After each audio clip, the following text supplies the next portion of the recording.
Are Democrats building steam in their efforts to impeach the president, or will it backfire? Let's turn to Fox News contributor Karl Rove for more. Karl, thanks for joining us tonight.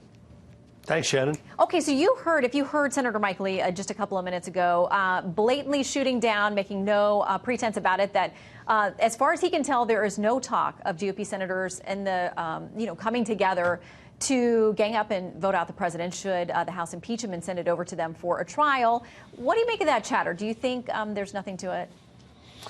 I think it may be a desperate desire on the part of some Democrats and commentators to see it happen, but I've been talking to members of the Senate, and I see zero chance, knowing what we know today, that the Senate Republicans are going to provide 20 votes to impeach and remove the president from office. In fact, I would not be surprised on the final Senate vote if there weren't as many Democrats or more Democrats voting in support of keeping the president in office than there are Republicans who would vote to remove him. Yeah, there are a lot of steps before we would even get to that scenario. Right. In the meantime, Politico is talking about the vice president now going out and targeting and campaigning in these places where swing districts where Democrats won seats formerly held by Republicans. They say this: the White House wants to make vulnerable House Democrats pay for impeachment.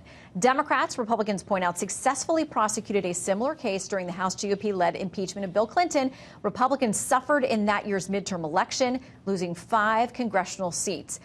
We know that there are a couple, 2-3 dozen people, Democrats, who are in this place. How tough a spot are they in as the speaker moves forward with talk of impeachment? Well, there are 43 Democrats who today hold seats previously held by Republicans. 31 of them are in districts that Donald Trump carried, 19 of them in districts that he carried by 4 points or more. It's not an accident that 10 of those 19 Democrats in the more heavily Trump districts have yet to endorse the inquiry. So, look, this is a useful thing to do. But really what ultimately will matter is how this issue gets resolved. The Republicans didn't get a lot of traction in the early part of impeachment. It was when the issue basically had been pretty well substantially resolved. But Mike Pence is the right messenger, because the right message in these districts is one that's not angry and harsh, but one that is sorrowful and, sort of shaking their head at what are the Democrats doing to our country. And Mike Pence is going to be particularly, I think, effective in delivering that message. Well, Democrats, of course, are hoping not. A spokesperson for the Democratic Congressional Campaign Committee says this: at every stop Vice President Pence makes, he'll have to answer for his own role in the growing scandal, and any candidate who is still willing to appear publicly with Vice President Pence will have made it clear that they accept the Trump administration's wholesale eagerness to betray the office of the American president. Your response? Look, this is a kind of over-the-top rhetoric from Democrats that is going to blow up in their face. The president is trying to do what? Betray the country.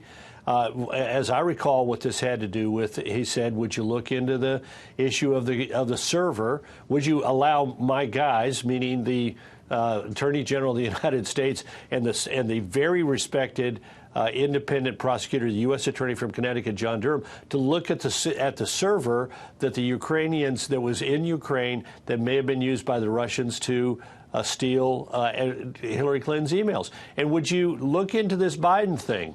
I mean, do Democrats really say that it is a betrayal of our country to raise questions about whether or not Joe Biden was aware of the apparent conflict of interest that existed when he went to Ukraine and lectured them on corruption when his son was serving on the board of a suspect, stinky Ukrainian company getting $50,000 a month? You know what they say. That's completely debunked, and there's no merit to it. And it's wait a minute. It's not debunked. We know for a fact certain that he was on the board of a company that was stinky, and we know that company was a source of concern to the Ukrainians. And the only reason they hired Joe Biden and Devon Archer, Joe Biden's son and Devon Archer, a close compatriot of the then Secretary of State John Kerry, was in order that Burisma, the natural gas company, could show that it had juice with Washington, D.C. What better way to protect yourself than to get a guy who is the longtime confidant of the Secretary of State and the son of the Vice President of the United States, neither of whom had experience in Ukraine, neither of whom knew anything about the natural gas business.